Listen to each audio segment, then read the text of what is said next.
Now, you're very welcome along to the Huddle Breakdown. Mind the Gap is the name of this show today because the gap is narrowing. Celtic have won their first game in what seems like a couple of years. It was a couple of weeks more realistically, but Hibernian nil, Celtic 2. Ange Ball is back. The three Japanese players that signed in the January transfer window got a run out, two of them starting. And it is just exciting times at Parkhead. Alan Morrison and James are with me as always. Guys, how are you doing? All right. Hiya. I may be post COVID. I'm on pins and needles. So I dealt with COVID over the last week, and I think I've emerged fatter, uglier, but hopefully with less viral shed. Is that possible? Fair enough. Oh, Jesus. I'm quoting my wife. I'm quoting my wife on that, so you'd have to ask her. She's the one that says all that, not me. Okay, yeah, I'm not arguing with that. Neither of Early you. shade being thrown on the Huddle Breakdown. Perfect. Yeah. So listen, it was a long time coming, this game, and it's fair to say the first 45 minutes didn't disappoint. The second 45 minutes, we'll leave that behind us in terms of the memories of the year. But we'll start off with the broad point of the game. I think this was a different type of performance that we've seen here, Alan, and I've seen you writing about this earlier on today, and I mentioned the term Ange Ball in the intro there. Is there a sign of things changing a little bit with what Ange Postecoglou is trying to do with the Celtic team? Yeah, I don't know if it's changing really. It may just be in circumstances, and actually, again, I suspect we need to redefine what Ange Ball is. I think Ange Ball is more of a state of mind than an adherence to a particular. It's just vibes. Yeah, it's a set of principles and a framework. You knew I was going to say that, right? It's a framework. It's not a sort of you will always play this way at all times. I don't believe that. It really isn't. It's more of a set of, as I say, guiding principles for the way the game should be played, and which but as I said in my article that I wrote today, I suspect with Postecoglou the overriding principle is to win the bloody game. So and that's what Celtic did with minimal threat actually towards the end. So job done. And also, I mean, what surprised me is I did watch obviously the game on Tuesday, Monday, and also the game on Tuesday. I was kind of surprised at how all the teams that I saw have lost a bit of match fitness over the last 3 weeks. But all the teams looked a bit leggy. I think in Celtic's case, again, it's another new starting 11 that hadn't been playing together before. Some players that hadn't played, the Japanese lads that hadn't played since probably early December. It was their first game. And just a little bit of a few players just out of touch. Whose rhythm just wasn't there. I'm going to pick on Callum McGregor and Tom Rogic, whose rhythm and just the timing just wasn't there. The timing of passes, the timing of decisions was just a little bit wonky. Not bad games, just a little bit rusty almost. And add that into the mix with new players who put in an awful amount of effort. Obviously, initially in that first 45 minutes, and then it kind of gradually tailed off. And I think it just a bit of a combination of that, and then you add into the mix playing a team who themselves are going through an absolute transformation in the way that they're playing in Hibs. And you've got to add that into the mix. And I think that had a big impact on the game. I mean, Hibs were clearly hell-bent on keeping possession for as long as they possibly could. And as I said on Twitter, no team since Hearts in 2016, so 5 years ago, nearly 6 years ago, have actually out-possessioned Celtic in a domestic game of any sort at Celtic Park. So that was quite a noteworthy kind of event in itself. And you can see that the Hibs players are learning Maloney ball, if we can call it that. And Malone and they coughed up a goal after 3.5 minutes trying to play the ball out from the back. So, they've got a lot to learn as well, and they haven't necessarily got the players for it. I mean, the guy Bushiri looks a big, solid kind of defender, but is he going to be spraying the ball 30 yards up the pitch? Hanlon's one that likes to get it and ping it into channels, as opposed to a more nuanced sort of style. So they're learning, I think, as well. So that all added, and in the second half, I think we let them have the ball. Frankly, I mean, just to give you one stat on that, which was quite interesting to me, if nobody else, was that to say that Hibs had more passes than any other team that we've played this season, bar Leverkusen, and had more possession than any other team at Parkhead since, as I say, for 6 years. They actually packed less Celtic defenders. They took less Celtic defenders out the game than virtually any other team this season. They would have been fourth worst in that. So they had a huge amount of possession, but they rarely, apart from in the first few minutes, actually got beyond Celtic's defence. So yeah, very odd game, very interesting game. For me, I found it fascinating. But yeah. Yeah, there was loads going on, and the Hibs very much strike me as a team in transition that their sole purpose at the minute is to keep possession, and I eventually those progressive passes will come, I do believe, but at the minute they're like, okay, we need to pass here, and they're developing their system. But Celtic, like you said, there was a couple of sketchy moments, not even mentioning the Nisbet chance in the first half. But in the first couple of minutes, even there was a couple of moments when Rio Hatate was bumping into Cal McGregor and he was getting in the way of Greg Taylor on the left hand side, and it was just signs that maybe they're adjusting to this new thing. But then eventually, after the goal went in, it clicked, and Celtic started to control the ball and create chances and press Hibs and really stamp their authority on the game. James, your early thoughts on what Celtic tried to do in that first half, what they were trying to implement, and I guess how well they did it. Yeah, I have largely the same impression from Alan. I think some stats I can offer to provide some context. So I think Hibs is fascinating. We were fascinating, and the interplay was very, very fascinating.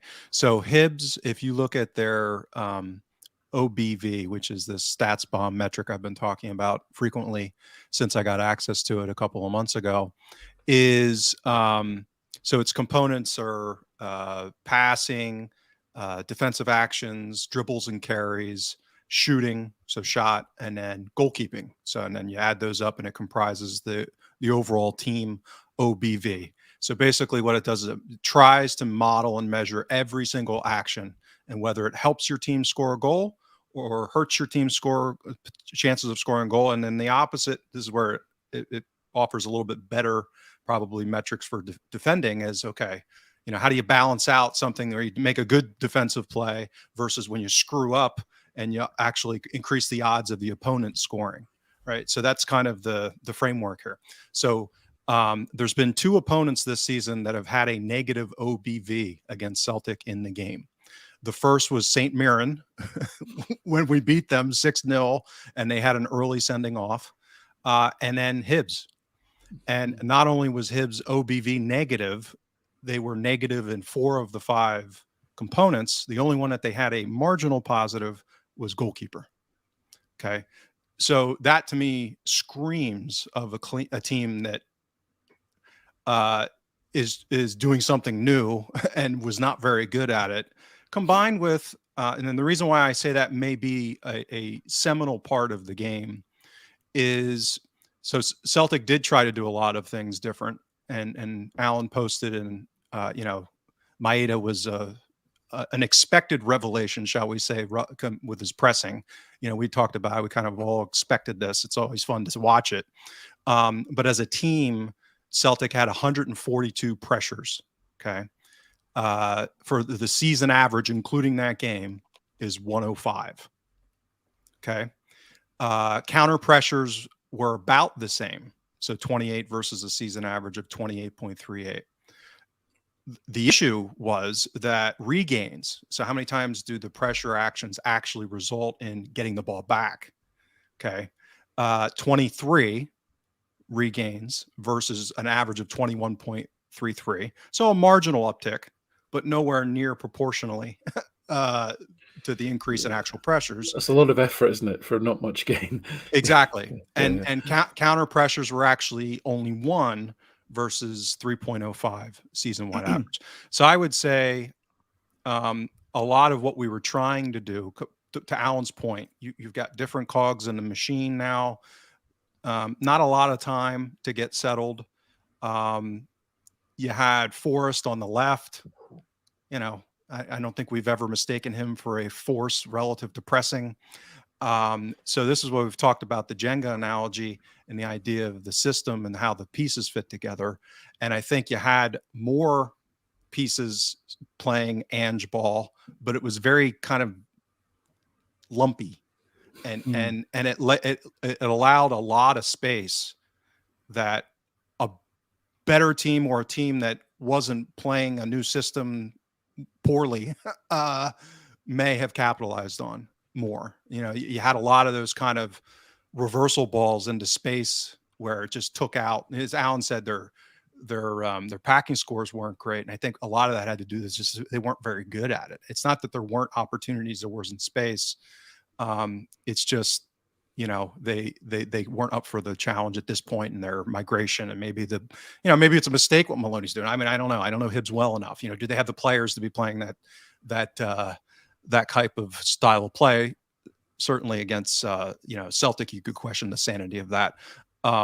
So I think that. So when I kind of shake it all out, it's Hibs playing a new way, not doing it very well at all, and then Celtic migrating towards pure Ange ball, which is, you know, what we have talked about is more progressive initial pressing, right? That's the piece that hadn't been there. The counter pressing had actually been good and getting better. That's one area that we really started to improve, even guys like Turnbull and Rogic.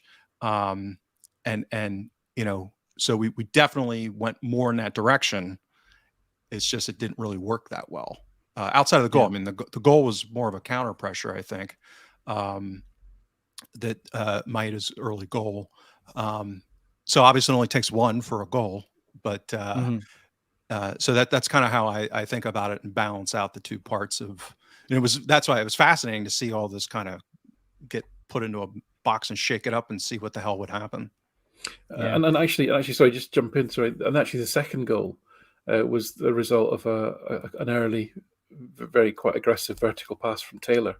Really great pass actually from Taylor from a central position. Was tremendous. Inverted into Abada, who took it really well actually, and that just caused chaos. That which is another feature that we've seen laterally in the team, that sort of more aggressive vertical forward passing. So if you're the coach and you're taking the positives, to coin the cliche, you look at both goals, you say, yep, well that's because of the way we want to set up and play. But you know, did you do it over 90 minutes? No, nothing, not even close. Mm-hmm. Mark Duffy in the comments is actually doing my job for me. He's saying to like and subscribe. So thank you for that, Mark. But Mark, submit your CV, Mark. Yeah, submit your CV, Mark. We may have to replace this guy. We've got a space on the screen. We can fit another one in. Come on, Mark. Exactly. Do as Mark says. If you're watching on YouTube, do like the video and subscribe as well. If you're not subscribed, where you'll get the Huddle Breakdown, you'll get other videos as well. And we will have a video on the Celtic new boy who hasn't been announced yet, Matt O'Reilly, who's joining the club from MK Dons. So that'll be available on the channel whenever it is eventually announced. It seems like it's going to be dragging on for about another couple of hours before they eventually put up a photo of him with a Celtic jersey. Before we get into the actual the individual performance, I just want to ask one more question on your pressing take there, James. So let's say, for example, we don't have that much success with the press, but that one example of the goal happens, and that comes from the press. So a success for the press is winning the ball back, but how often does that lead to a goal, or how often does that lead to a chance? Is sort of the question I'm getting at. Is one goal from one press and countless other failed presses not a good success rate? Yeah, so honestly, off the top of my head, I don't know on a percentage basis what it would be. I do know that there's plenty of analysis that and again, I don't have it in front of me, but if you recover the ball within 10 seconds, that goal was a perfect example, right? So you recover the ball, and then that's the point at which an opposition defense is least set up, least organized, and you get gaps and potential mistakes, and that kind of frenzy. We talk about transitions a lot. So within 10 seconds, and I believe it's, I don't think that's linear, meaning that if you're able to shoot within 5, it's more than just twice as good as 10. You know what I mean? Like the faster you're able to put together a counterattack or win possession in the final third via press or counter press and then shoot, particularly from central areas, then your probabilities go way up from scoring. So I don't know specifically what the calculus is off the top of my head as far as numbers. Yeah. But again, this comes back to systems, right? So ultimately, the more you're pressing, because again, if you're pressing and you're not being successful, then that creates transition vulnerabilities for yourself, right? So that's the flip side of that is that guys get out of position potentially. There's more space to capitalize on, and because you're farther forward, you get more vulnerable to the opposition progressing the ball. So as we said, Hibs were dreadful at it, and I think some of that was because of how good we were pressing as well. I mean, that it's not all about these event data. There was good closing down of space. They had a real difficulty identifying passing lanes, and again, how much of that was because of lack of familiarity in the system, lack of experience playing that way,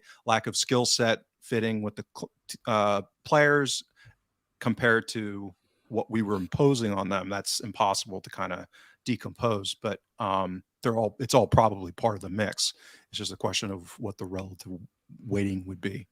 So I think James should accept the challenge of being set some homework to come up with a model for evaluating a framework and model for evaluating the benefits of what good looks like from a good pressing performance in that sense. But I think as well, Enda, there's going to be some subtle pieces around just messing up and disrupting what the other team's trying to do. So if you think about the number of times that Maeda pressured Macy and just messed up his kicks and just forced him to kick inaccurately or forced him to kick out wide as opposed to maybe he wanted to go down a channel, you've just disrupted the opposition. You might have forced a header and the ball goes out in the halfway line as opposed to them getting possession on halfway, for example. So these are little subtle things that can happen. I mean, there was one great press that Maeda did, and actually Macy pinged it perfectly out to a guy on the right wing. And this is the danger from pressing, is that if everyone follows the trigger correctly, you're actually really exposed if somehow they manage to get out of it and ping a beautiful ball 50 yards, because suddenly this guy's in space. So there can be downsides as well. Even though you've pressed effectively, you've actually got a bad outcome, and that's the risk element of it as well. So yeah, it's not an easy thing to quantify, I would say. Mm-hmm. So let's give the people what they want, and that is some Rio Hatate content. So I mean, I thought we were going to get sacked then. Listen, it's been talked about as potentially one of the best debuts for Celtic in recent memory. I can't remember personally seeing a player take to the field and be so dominant and perform to the level that we've been told he really is on the first day in his job. So Alan, have you got your numbers done up on Rio Hatate from this game and the impact that he had? So this is fascinating because, it sounds like everybody else. I was sat watching the game thinking, "Oh my God, we found a Paul Scholes!" This is really exciting. He plays like Paul Scholes. How exciting is that? It's like pinging long balls, trying aggressive, quick passes.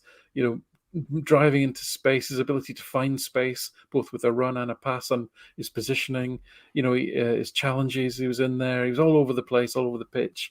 Yeah, it looked super exciting. And then I actually looked at the numbers, you sort of thought, actually, he didn't really excel on any metric. And that really surprised people, I imagine. But before people kind of think I'm going to be contrary here and start throwing their arms up in the air, let me just, reel this back a bit and give you a bit more of a nuanced answer to that. So if you look at his performance and look at across a range of performance metrics, so covering creativity, defending, and attacking. Right, he was ranked he was actually 12th on pass completions. He actually gave the ball away on 6 of his first 11 passes, which probably nobody remembers, but he gave the ball away a lot in that first sort of 20 minutes, and then he settled down. But overall, he was only 78% for his passing. But then he actually provided 3 key passes, which was top in the squad. The only metric he was top in was providing 3 key passes. But his expected assists was only 4th best, which tells you that the chances he created weren't particularly good quality chances. Excuse me. Then if you look at defending, he was actually 4th overall in defensive action success, and he was 3rd in number of successful challenges, which with 7. So pretty decent. His packing score, he was only 6th in the team, which surprised me. That does surprise me, because I remember watching him and thinking he's picking out a really smart pass. Only third. Well, a couple of the ones that looked like they were going to be genius got intercepted. So they did. Some of them didn't make it. You loved the ambition, even if the outcome wasn't perfect. So he was 5th in pack passes and 6th in packing score overall. He was 4th in possessions in the box, and he was 5th in expected goals, and he was 3rd in overall category score. So I'll pause there, because who does this remind you of? Who did I say to you a couple of weeks ago? You look across all the metrics and you see somebody who's never top of any of them, but he's always 3rd, 4th, 5th in every single one across the pitch, and that was Ryan Christie. So if you want a almost a facsimile of a Ryan Christie performance, that was it. In terms of, he gave the ball away a lot. He tried things you thought, it wasn't really on, was it? But he contributed defensively. He contributed creatively. He contributed to goal threat. He wasn't the top at any of them, but across the board, if you want to look at an all-rounder, that's exactly what he gave. So I think that made me very happy, and I think, as I say, my conclusion about Hatate was that he played with expanded horizons. Is what I want to say. He played as if there was possibilities all the time, and I love that. He always thought there was a great ball on. He always thought he could beat his man. He always was thinking positively, and that mindset and that attitude, allied to the work rate that he put in, I think is really encouraging. Yeah, I dare say he would prefer your analogy to Paul Scholes than to Ryan Christie, but I see what you're doing with it as well, and I definitely see the comparison to both of them in the style of play. And to be fair, it's much more accurate than the BBC's description of Nakamura, which it was just, it was just pick the lowest common denominator between them. And dogs, yeah, you know what? I that was ridiculous, but I always we all have older. How old is Chick Young now? I mean, I don't know. Right? He's ancient, right? Yeah. I have a tough time hammering older people that are way up there. Being stupid. Or just being stupid, culturally stupid, right? I mean, my parents are in their mid-70s, and God love my mother from Clydebank. She says the most inappropriate stuff sometimes, and you're just like, Mom, come on, but. It's just a different age now, shall we say? Yeah. But yeah, I actually want both of your feedback, but particularly Alan's relative to kind of the breadth, because I remember one of the first pieces I actually read on your site was after I discovered it was on Encham coming out of the 17-18 season. And that was kind of the first, when I'm thinking about, comps, I always like to comp and benchmark when I do these kind of things. So that was when he was like fit and firing, playing in that kind of dual pivot. Because, Hatate, that's the part of the Christie analog that I think Hatate has that Christie didn't really, was that kind of range of passing from deep. Yeah. So a lot of Christie's is kind of around the box, and he has, he's had incredible touch and vision and creativity in that regard. But he's not one from 50 yards out to be going diagonal. So when Encham was at his absolute best, playing in that, which he was not that long, and he did not play in that role very frequently, other than that season. That was kind of the analog that I was thinking of, because he kind of the same way. He wasn't you know, he was more of a spatial defender. He wasn't Yeah. dominant in duels, but Yeah, I think athletic and mobile. So yeah, sorry, James. I think on that point about range of passing, I would say yes. But the thing with Encham was excellent at that. It's a great skill. He broke lines. His range of passing was good. He didn't do a lot defensively. He didn't threaten the goal very much. Hatate was way more rounded in that Christie way of his. But I think the 7 duels won and the two lost was the standout stat for me of his. But as I say, none of his stats were stood out really. It's when you looked across the range and you looked at the narrative of this guy has just contributed to all the boxes. He's going to fill my spreadsheet all the way across, which I love. That's really where the value was. Yeah, just the attitude he brought to the game was just fantastic.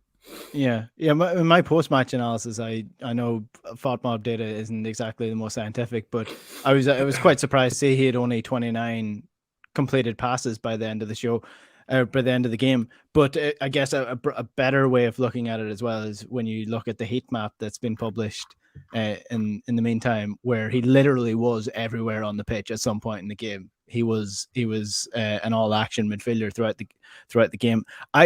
Now, again, my memory is still a little bit hazy of this because I was quite young at the time, but I would have put him more as a Stan Petrov style midfielder, where he was capable of doing the deep and dirty stuff as well as being really creative. So that's the sort of slot that I have him in so far from on first look.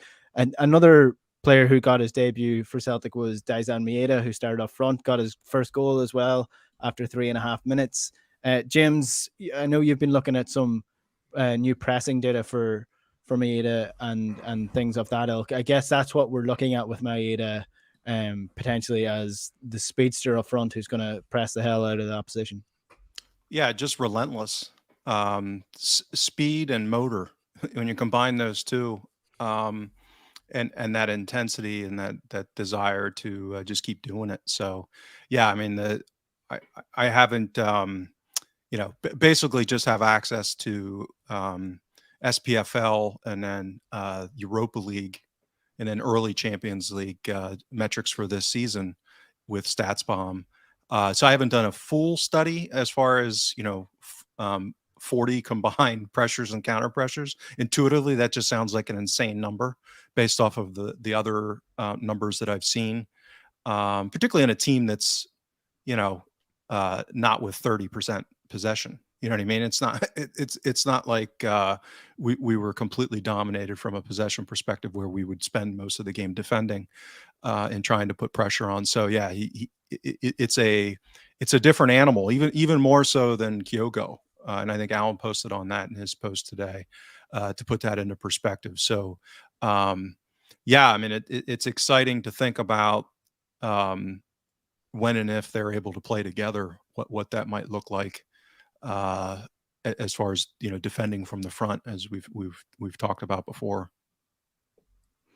Alan, is there anything that you've seen from doing your own stats on Maeda that stands out? I mean, it is that, and it's really fascinating watching a player like him, because I'm completely reevaluating in my own head what I think a striker is and what a striker does. Because if I tell you that he actually was only in possession 13 times, and yet he had 33 pressures, which meant he was closing down sprints. So 33 times he's sprinting to close people down. He only got the ball 13 times. So, he's spending nearly 3 times the amount in the game, not even making diagonal runs, the classic striker off the ball movement. His movements and his sprints and his effort is virtually all defensive. That's just quite incredible. And I'm still kind of trying to process that, really, as to what that means, and it says I'm going to be definitely one to ponder. And there might be an element, a little bit of debut and trying to impress. I mean, Kyogo averages just about 15 pressures a game, so 33, and he only played 74 minutes. Right, he can't keep that up. I mean, it's just going to be exhausted. He only he completed 9 out of 10 passes. That's quite good, but he only touched the ball twice in the box.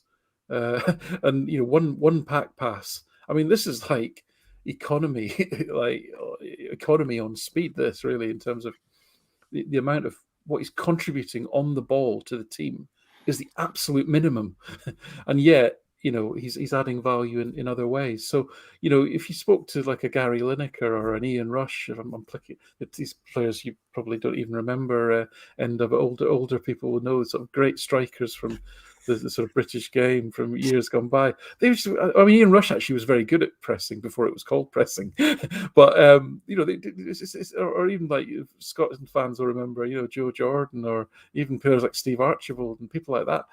It's just a different way of playing the game. So it's fascinating, but I'm just keen to see how it develops, really. But could you actually have him and Kyogo in the same team? I mean, someone's got to kick the ball. Yeah, it'll be interesting to see how it develops. I actually do not remember Gary Lineker or Ian Rush as the players. I wasn't born when Gary Lineker shot himself at Italian 90s, so that'll tell you how much I remember of Gary Lineker. Before we move on to the second half performance, which I think is actually quite interesting, and there's a couple of different theories that you could draw from that second half performance. I want to mention Karl Starfelt, who has come under quite a bit of criticism over the last couple of weeks. Alan Stubbs quite critical of him in an article as well. And I mean, we did a piece last week on the defenders, and he was one of the weakest in the team. So I've seen a lot of reaction to this game in terms of the Starfelt performance and how amazing it was.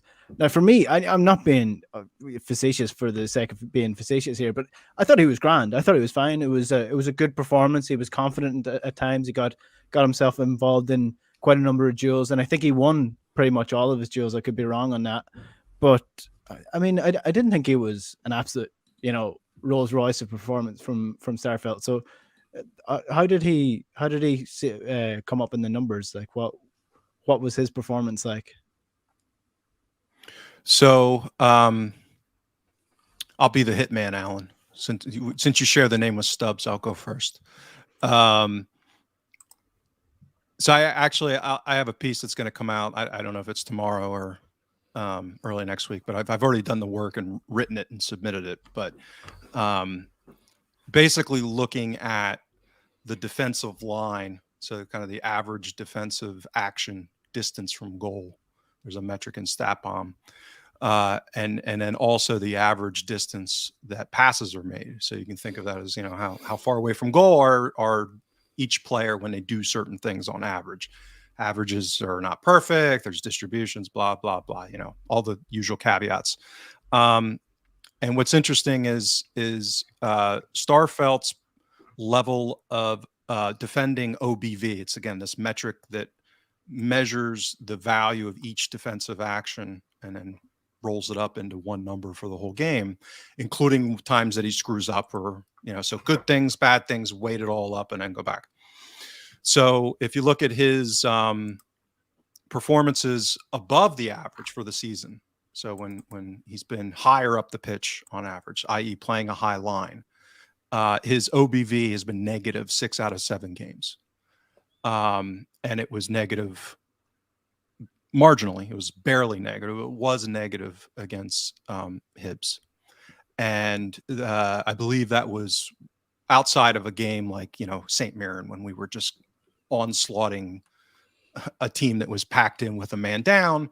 I believe it was the highest line that we've played of kind of average distance for both center backs, or if not, it was towards the very high end.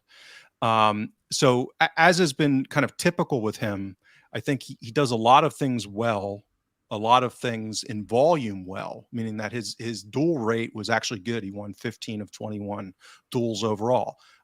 He had 5 interceptions. Again, we've talked about this in the past as it pertained to Brown, right? Those interceptions always kind of stick in our minds for confirmation bias because they stick out so much, right? We remember those.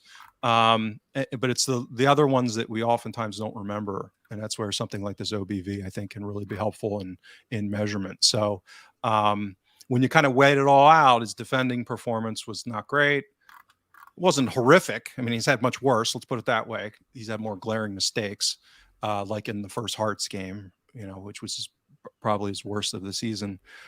Understandable, again, empathy on that because he was just kind of thrown in. But the other part is that his passing consistently does not do that much. And that was, again, his amount of OBV and passing was, not it was actually below his season average, which, again, because he was playing a higher line closer to goal, if you map these things, it makes common sense that your passes closer to the opponent's goal is going to have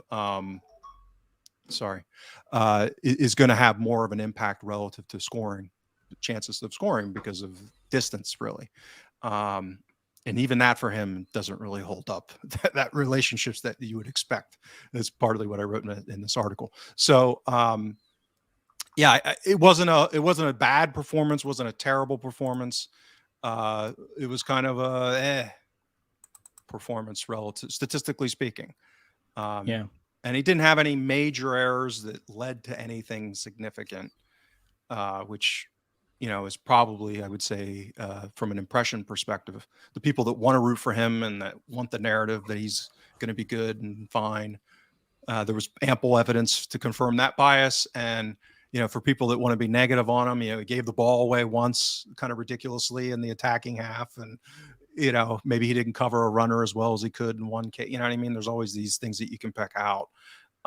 So it would not be one that I would profile and say, this is, Starfelt being bad. And it also wouldn't be one where I'd say, like, this is the epitome of what Starfelt can be playing a high line as a center back. Yeah. I don't necessarily think it's a bad thing that people are actually enthusiastic about what he's doing and actually getting behind him, because who knows, the confidence that he knows that he's being backed by the Celtic fans could actually play into him having better performances on the pitch. Let's hope so. Yeah, exactly. Everyone wants him to play well, so hopefully he can actually up his performances. I will also say in his defense, a couple of times, and I don't want to hammer Greg Taylor because I feel bad about ever hammering Greg Taylor, but this is your secret Liam Scales agenda manifesting. Yeah, it is. It is absolutely. I'm fighting Liam Scales' corner. No, I really do think that Greg Taylor leaves him high and dry at times with his positioning, because the Nisbet goal is the prime example of that, where Greg Taylor's just miles up the pitch, nowhere to be seen, and there's this massive hole at left back where they were able to exploit, and I just don't think that doesn't do Starfelt any favors, who's going to have to go and cover that hole. I think Boys Analytics actually, Ross from Boys Analytics actually chronicled some of that with the thread, where some of this has to do, I think, with just Taylor not being that fast. So his recovery speed was, as Ross documented there, I think it was McGregor smoked him and got back, and Hatate as well. So, we've talked about this. Taylor just doesn't have some of those raw athletic characteristics that, he, at his age, he's probably not going to get sprint faster. He's probably about as fast as he's ever going to be at the age he's at. So, yeah, I'm not the person to talk about the positioning issue. Alan's going to be much better at that. There's, we've talked about the inverted aspect of the fullback play at times, where you're going to get the being exposed on the flanks. And again, this comes back to suitability of your center backs, because Starfelt's not pacey either. So, playing the system this way, and this has been my concern, is as we adopt more of this style of play, there's going to be more transitions. And oh, by the way, as bad as Hibs were, they still had, I think, 0.79 XG, which again it's not a huge problem, but that is a good bit higher than what we've been allowing, conceding.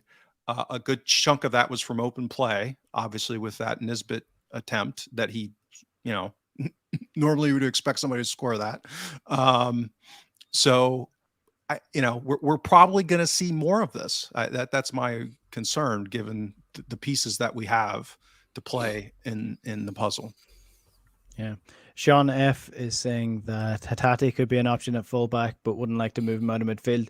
Judging on the piece that he wrote himself actually about moving across the water, I don't think he wants to move back to fullback. By the sounds of it, he big time sees himself as a midfielder and an attacking midfielder at that, and would recommend going and reading that piece if you want to get a feel for what kind of person and what kind of player he sees himself as. The second half, Alan, it's an interesting one because I think it's something that Celtic haven't done against any opposition, really, be that in the Europa League or in the SPFL this year, and that's just surrendering possession. They just didn't press. They didn't really care all that much about holding on to the ball. They were very much happy with Hibs passing the ball around. Now, my theory on that is that they weren't really afraid of what Hibs were doing. Hibs weren't creating much chances. They weren't playing progressive passes. They were playing back and forth football for large parts of it. So why bother waste your energy when you're 2-0 up and you can contain them this way without holding on to the ball? So I don't know if you buy into that theory. Well, they're human beings, and human beings will generally take the path of least resistance. So if you can get a good result by putting in minimal effort, then guess what? That's what you're going to do. Certainly what I'd do. So yeah, I think there's a bit of that. It's just normal, like you say. I think you make a very good point, and you articulated it very well, which is that Celtic didn't feel that by letting Hibs have the ball, they didn't feel like there was a great deal of jeopardy in the game, and therefore they were quite comfortable to just keep a shape and keep a discipline, and then see what happened on any transitions that did come along. So, and fair enough, 2-0 is fine. I think there's probably helped by the fact that, as I say, there was definitely an element of legginess. The one thing I will say that kind of disappointed me a little bit was that having, got the rule changed to 5 substitutions, why are we waiting to the 75 minutes to make changes? I mean, that's just ludicrous. I mean, Maeda made one pass in the second half. I mean, really, he could have. Hello, he could have. That's my COVID-ridden wife. Say hello to the world. I told you we were filming. No, come and join us. I want to hear what you're going to say about counter-pressing stats. Yeah, Maeda could really have come off after 60 minutes, probably. Hatate had faded quite badly, and he completed 14 passes in the second half. But, his fizz had kind of fizzled out a little bit by that stage. Rogic was having a bad day. And Forrest, how long did you really want to keep James Forrest on, given how long he's been out? Taylor was I think actually Taylor had a decent game by his numbers, even though it didn't seem like it at the time. Any number of players you could have taken off and given at least half an hour, if to others. So that aspect of it really surprised me. It seemed like really poor game management in that respect, and I don't know. I don't understand. I can't give you an answer for what the thinking was for keeping the substitutions back so long. That was the only disappointment for me, really. James, what about you? Yeah, I mean, some of them you can understand just because of coming back. I mean, for Jota, he may have been on somewhat of a minutes limit. You know what I mean? He wasn't going to maybe come on for a half hour. Who knows?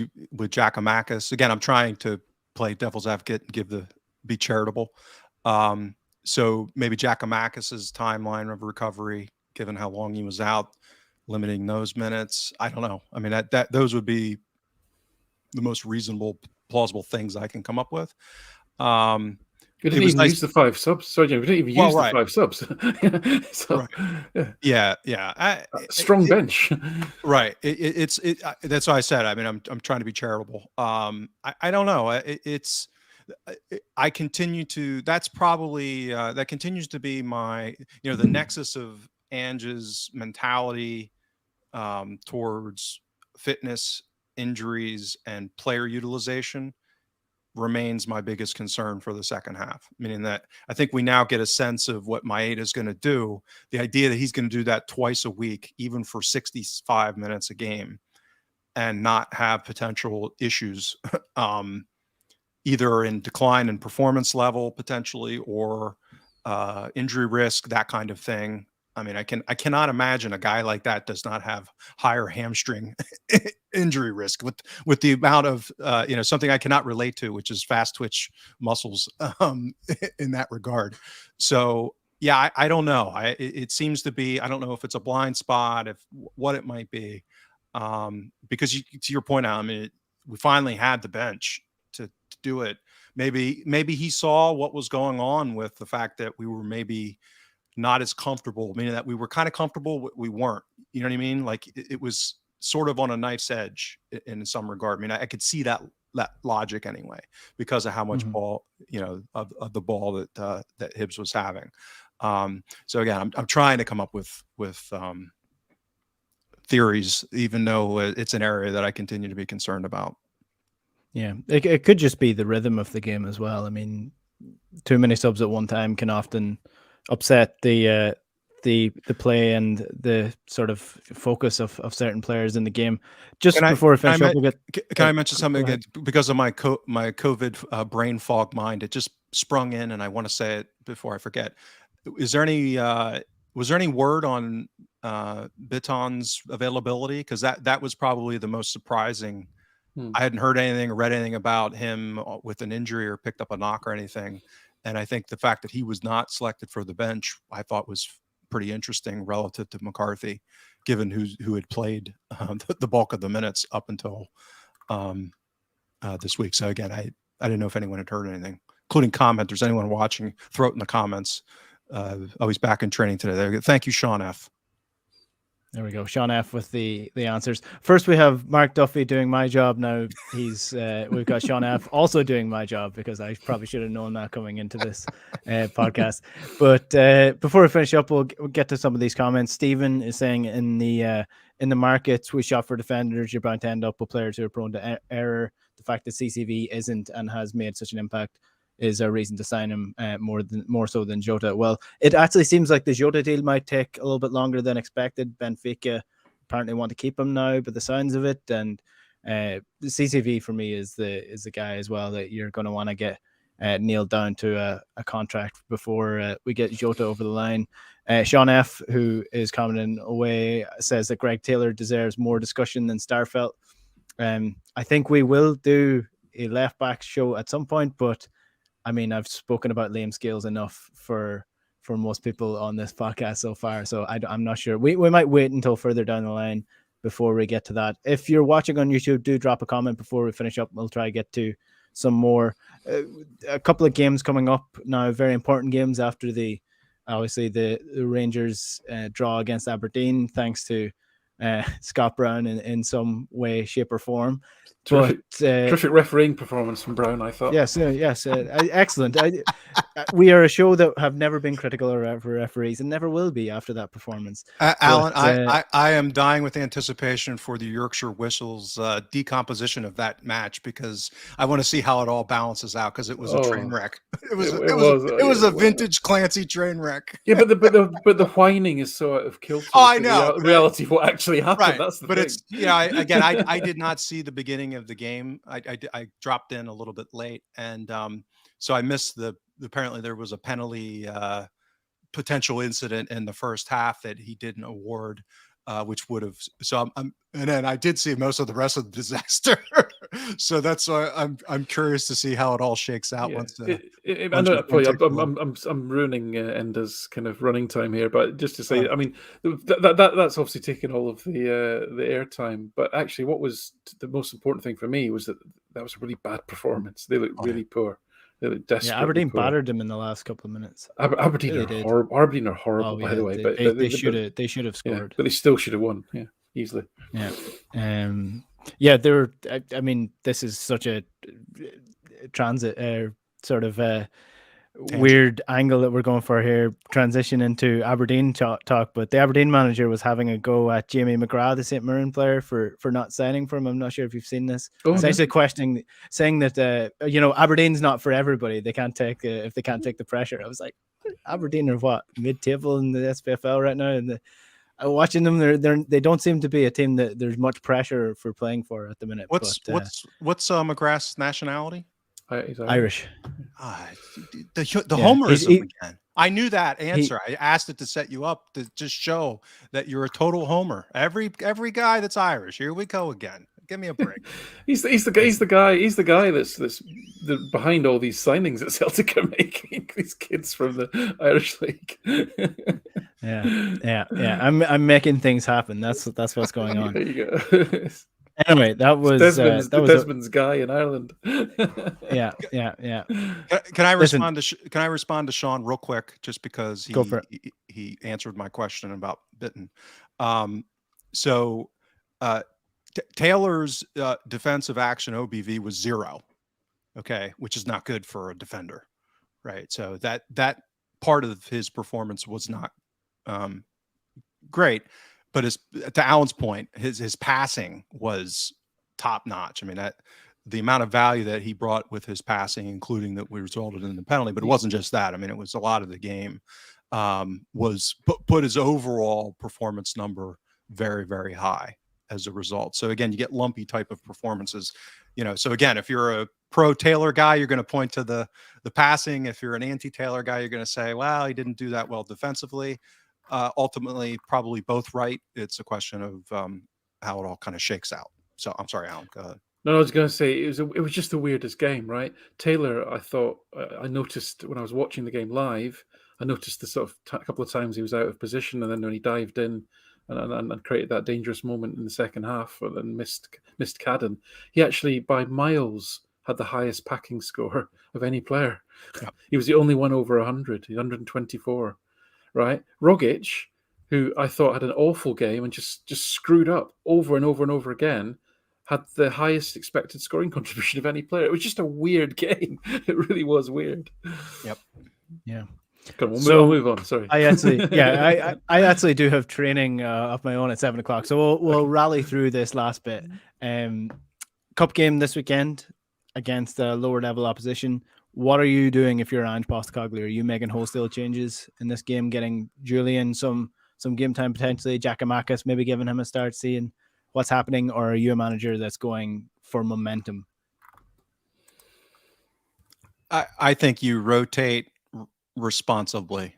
So maybe if he's up to it again. So this goes back on what I just said a short while ago. I mean, it depends on fitness levels. That to me is the utmost importance. So if guys aren't ready to put in, at least 45 minutes to get them to halftime, you wouldn't start them.